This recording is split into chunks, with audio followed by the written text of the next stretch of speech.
I'm Jared from Active Technologies. The purpose of this video is to demonstrate how to assemble and operate the ActivMed medical device using the repair mode. You'll also be given written instructions that you can reference at any time, and you can revisit this video on YouTube. The ActivMed is a small, inexpensive medical device designed for individual patient use on a daily basis. The ActivMed control unit weighs only 25 grams and can be put in your pocket, concealed in your clothing, or used with a pendant holder. It can be more or less continuously used in hospital or at home, on the mend and on the move. A full list of do's and don'ts are included in the written operating instructions. Please read these carefully.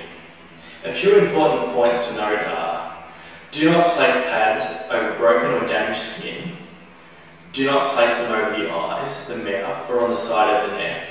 And do not immerse in water. Please remove before bathing. There are 5 components to the ActivMed system. There's the control unit, the lead,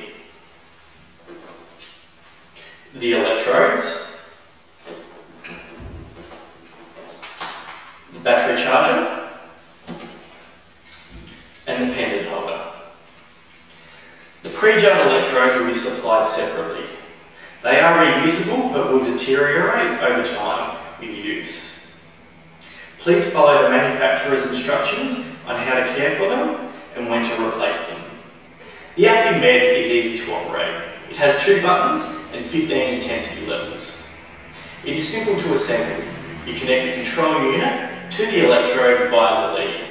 The electrodes are then placed outside of the area of the wound. So to connect the ActivMed, you take the control unit and plug the lead in. Ensure that you firmly press the lead all the way in.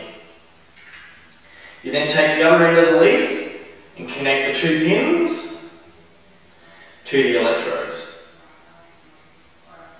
like such. To turn the control unit on, press the plus button twice. You'll notice the top light starts blinking. To increase the intensity, repeatedly press the plus button. Each time you press that button, it will increase the intensity by 2 volts. To decrease the intensity, press the minus button. Each successive press will decrease the intensity by 2 volts. To turn the unit off, hold the minus button for 5 seconds, and you'll notice the top light stops flashing.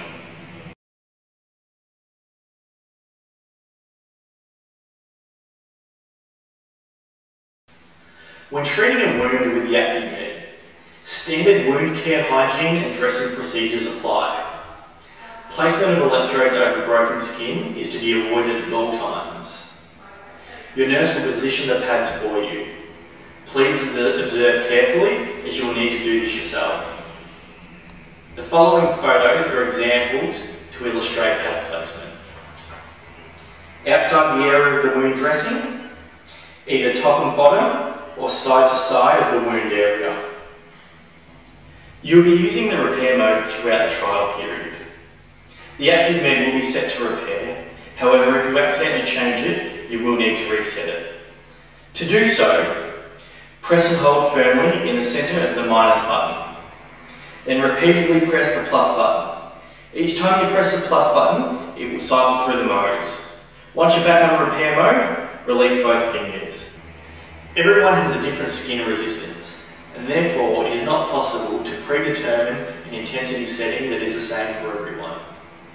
The following guidelines should be observed when setting the intensity. You should be able to feel the stimulation, it should never be uncomfortable, and your muscles should not twitch.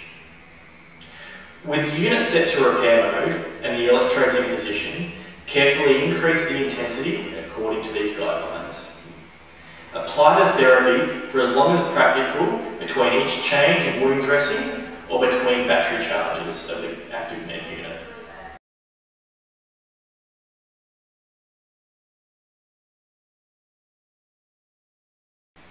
To charge the battery, connect the charger to the output socket of the ActivMed control unit.